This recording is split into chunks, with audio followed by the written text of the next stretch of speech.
Assalamualaikum warahmatullahi wabarakatuh.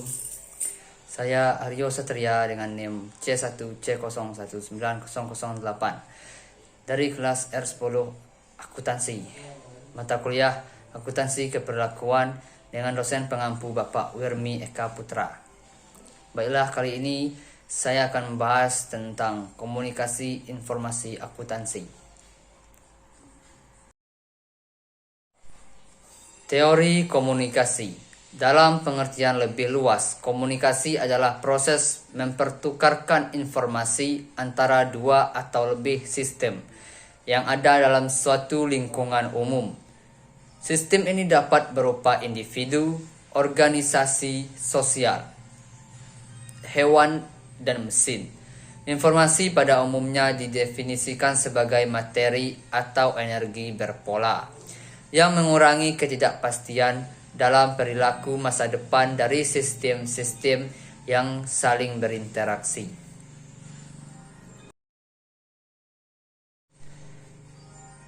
Kemudian ada 4 fungsi komunikasi. Yang pertama pengendalian, kemudian pengungkapan emosional, yang ketiga motivasi, dan yang terakhir yang keempat informasi. Model-model komunikasi. Yang pertama model Laswell. Model ini sederhana, tetapi kurang memiliki sejumlah elemen yang diperlukan untuk memahami proses komunikasi. Kemudian model Snow-Weaver. Snow dan Weaver juga menambahkan gangguan ke dalam proses komunikasi. Gangguan atau noise adalah stimulus yang memberikan kontribusi terhadap historis dari proses transfer informasi. Kemudian model MCR Berlow. Model ini menyarankan arus informasi satu arah dari suatu sumber kepada penerima tanpa umpan balik, dan model ini juga tidak memasukkan konsep gangguan. Kemudian yang keempat, model Wesley McLean. Model ini menjelaskan cara-cara individu dan organisasi memutuskan pesan apa yang akan dikomunikasikan dan bagaimana pesan tersebut dimodifikasi atau dihapus dalam proses tersebut. Kemudian model pemusatan komunikasi.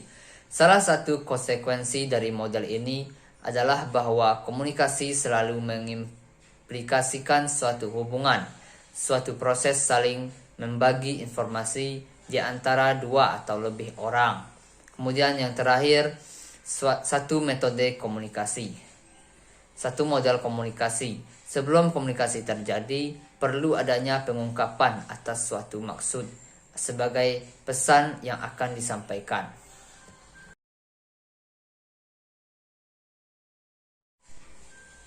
Hal-hal mendasar dalam komunikasi. Yang pertama, arah komunikasi. Komunikasi dapat mengalir secara vertikal atau lateral. Dimensi vertikal dapat dibagi lebih lanjut menjadi komunikasi ke atas dan ke bawah. Komunikasi ke atas merupakan komunikasi yang mengalir ke suatu tingkat yang lebih tinggi dalam kelompok atau organisasi. Kemudian ke bawah merupakan komunikasi yang mengalir dari satu tingkat dalam satu kelompok atau organisasi ke tingkat yang lebih rendah.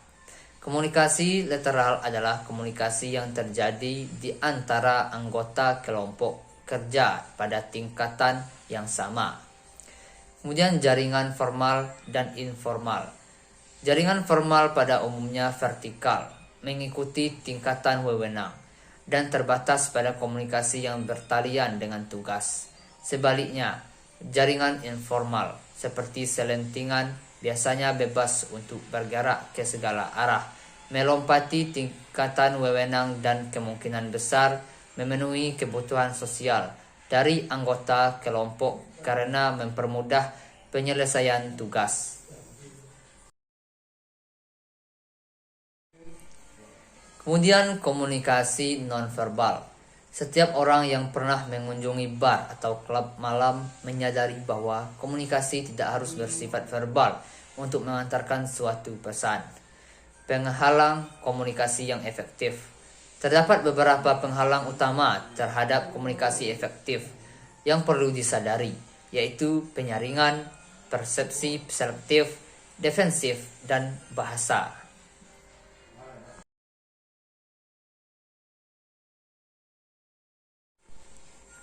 Variabel-variabel yang berpengaruh pada komunikasi akuntansi. Yang pertama, sumber. Ada dua aspek sumber yang dapat memengaruhi proses komunikasi. Dua aspek tersebut adalah kredibilitas sumber dan kesamaan antara penerima dan sumber. Pesan. Diasumsikan bahwa isi adalah informasi atau materi keuangan yang berkaitan dengan kebijakan manajemen, dan bahwa sistem kode adalah bahasa dari sumber dan penerima. Elemen-elemen dari pesan adalah kata-kata, kalimat, paragraf, angka, statistik, tabel, dan grafiknya. Hal-hal tersebut tentu saja bervariasi dengan saluran yang berbeda. Kemudian yang selanjutnya, organisasi pesan. Cara terbaik untuk mengorganisasikan suatu pesan bergantung pada budaya tempat informasi tersebut digunakan.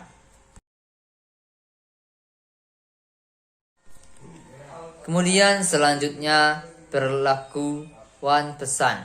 Informasi akuntansi sebaiknya berulang. Pengulangan meningkatkan pemahaman atas materi. Kemudian saluran. Secara ringkas, akuntansi membangun mekanisme untuk umpan balik ke dalam proses dan menggunakan saluran yang lebih sesuai untuk menyampaikan pesan dan dampak yang diinginkan kepada penerima melalui laporan secara teknis. Kemudian penerima. Pada umumnya, semakin serupa penerima dan sumber mengenai faktor-faktor ini, maka semakin mudah dan semakin efektif komunikasi tersebut. Kemudian, analisis penerima. Pengetahuan mengenai penerima dapat digunakan untuk mendesain pesan yang lebih efektif dan menyampaikannya melalui saluran yang paling sesuai.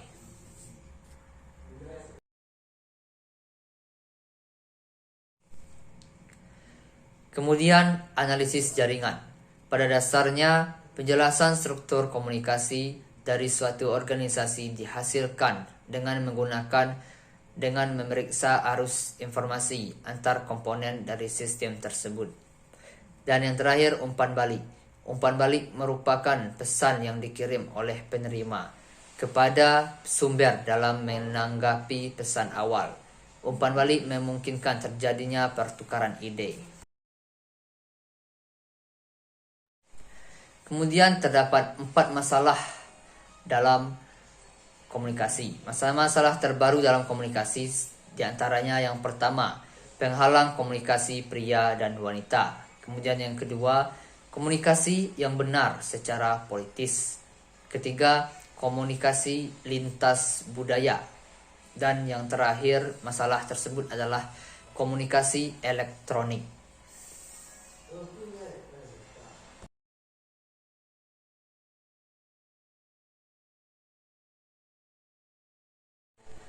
Baiklah, itu saja yang dapat saya sampaikan pada pembahasan kali ini. Saya Aryo Satria pamit undur diri. Terima kasih atas segala perhatiannya dan mohon maaf atas segala kekurangan, kekhilafan, dan kealfaan. Sekian dari saya akhiri. Assalamualaikum warahmatullahi wabarakatuh.